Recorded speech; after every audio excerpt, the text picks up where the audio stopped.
Welcome to the second part of the plant kingdom.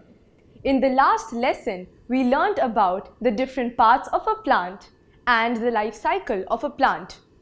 Today we will learn about the different kinds of plants in the plant kingdom. The different kinds of plants are trees, shrubs, herbs, climbers and creepers. Come on, let us look at how the plants are different from each other. Trees. This is a picture of coconut trees. They are big, tall and strong. They have a strong stem called a trunk and they live for many years. These are the pictures of the rose plant and the jasmine plant. They are examples of shrubs. Shrubs are plants who are smaller than trees. They are bushy, they have thin stem and they live for a few years. This is a tulsi plant. We have tulsi whenever we have cough and cold. A tulsi plant is an example of a herb. Herbs are plants who are smaller than shrubs. They have thin, green, soft stems and they live for a few months.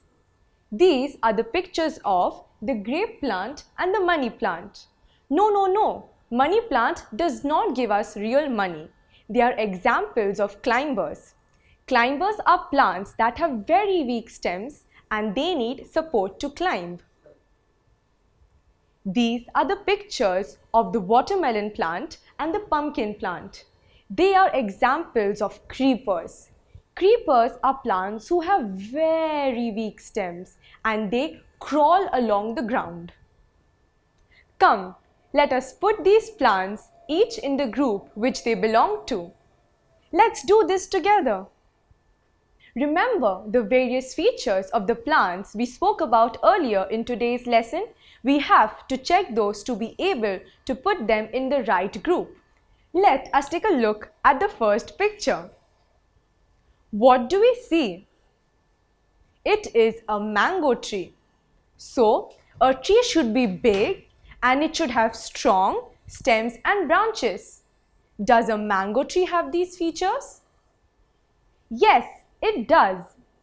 So, we will put the mango tree under the tree group. This is a picture of a rose plant. A rose plant has soft green stems. It is small and bushy. So, we will put it under the shrub group. Now, we have the apple tree. The apple tree is like the orange tree. They both have strong and hard stems, so they will fall under the tree group. The following one is a money plant. A money plant has soft green stem and it is very weak. It needs support to climb. So, we will put it under the climber tree group. The grapevine plant too can be put under this group. This is a picture of a jasmine plant. Now a jasmine plant is like a rose plant.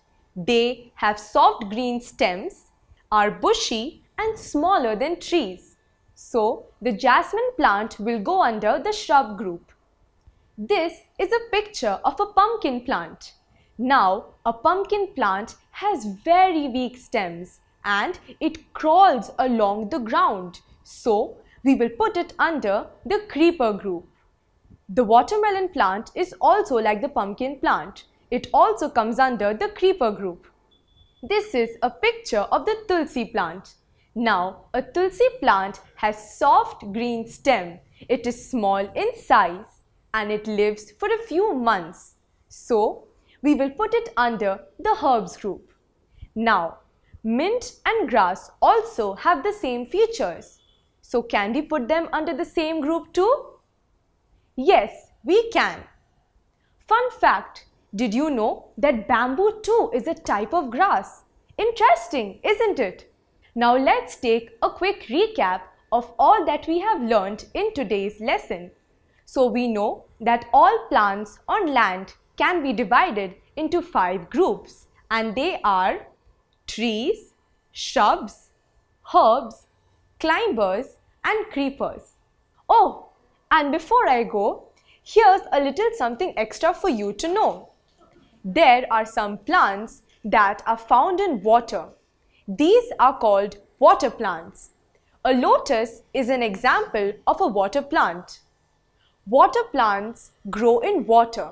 They have big leaves and long stems. Thorny plants are plants with thorns.